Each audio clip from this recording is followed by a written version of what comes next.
Hi, friends, and welcome to Megan's Search for Meaning. I am Megan, and I love the United States of America. My favorite holiday is the 4th of July.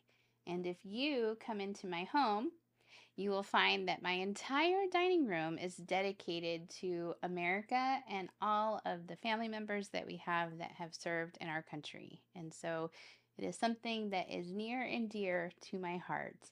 And in case you didn't know, it is an election year, and the election is coming up pretty quickly, like next week, pretty quickly.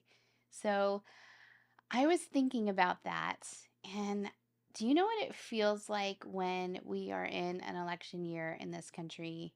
Is that it's like this teeter totter on this really thin and sharp edge, and it teeters to one side, teeters to the other side. And when that first Tuesday of November comes, half the country is going to be really, really excited, and half the country is going to be really, really upset.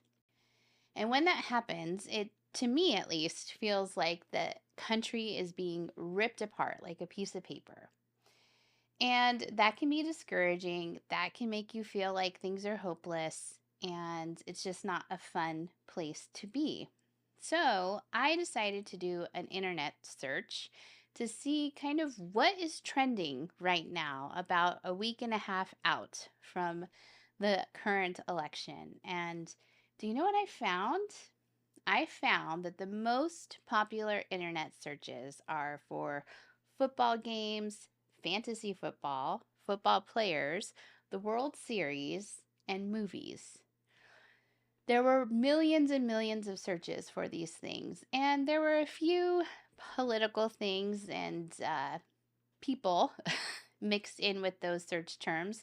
But the vast majority of what has been searched on the internet in the past 24 hours had nothing to do with the election. And that gave me so much hope. Do you know why it gave me hope? It gave me hope because it showed me that people are out there a week out from the election, living their lives and doing things that they enjoy. And do you know what I'm seeing on my social media feeds? Surprisingly, compared to the last election that we had, is all I see is people showing and sharing their birthday celebrations and anniversary trips. I'm seeing friends share their adorable kids in super cute Halloween costumes. I'm seeing funny memes and I'm seeing opportunities to support friends that have kids that are fundraising for their sports or their school. And that gives me so much hope because it's showing me that people are out there living their lives and they are not allowing politics to control them even a week out from the election. Should we, as Americans, be informed as to what's going on? Absolutely.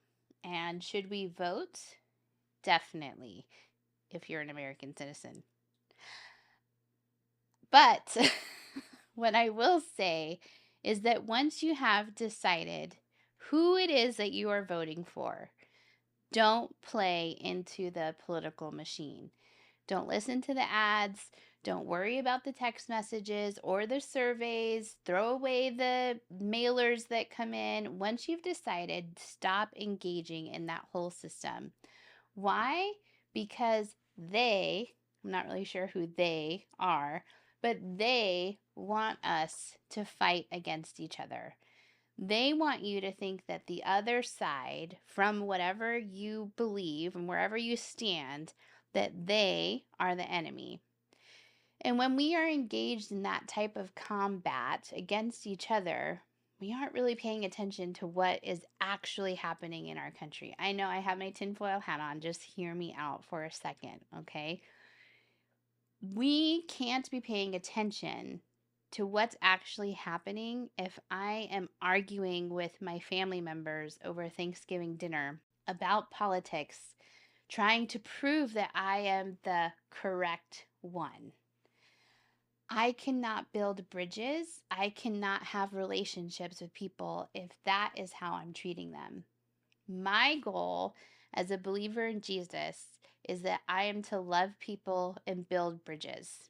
Should I engage in intense conversations? I think we can, and I think we can learn from how Jesus did it, because Jesus had all sorts of really intense conversations with people that had taken things way out of context and believed things that were contrary and contradictory is not a word. Is that a word? I don't think it's a word. Contradicting what he taught and what he believed. But yet he engaged in those conversations. And so as the election revs up this final week, as we're going into the holiday season and you're going to be with, you know, Aunt Diane and Uncle Fred and your cousin that has really unique colored hair, and whatever the situation may be, I want to encourage you to stay curious. I want you to walk into those situations ready to not prove a point, ready to not debate, but just to ask them. Ask them the questions. Why is that important to you? What does that mean for you? Can you tell me where you get your news? Because I would like to check that out. And just engaging in those types of questions is hopefully going to open the dialogue for you with the people that you love, whether they be friends or whether they be family or both. It's an election season, and I can tell you that I have not been the best at walking out what I'm talking about right now. I have been one to completely look away. I have been one to engage and to take the bait of falling into harsh debates and mean words that are said. I've taken things personal. I've lashed out at people. I've done all of those things. But God's mercies are new every day. And so I am walking into this final week and into this holiday season with new clarity and with curiosity so that I can be like Jesus. And I hope that you will do the same. So stay curious, ask questions, and don't engage in the machine once you've made your decision. And hopefully, no matter what happens on that first Tuesday of November, it doesn't matter, because Jesus is still king, and you're going to keep living your life. You're going to keep enjoying your life, and everything's going to be okay. Let me know in the comments what you think and what kind of questions you would like to ask so that you can stay curious and follow Jesus' example. And until next time, remember that you are loved and you are created with purpose. Bye.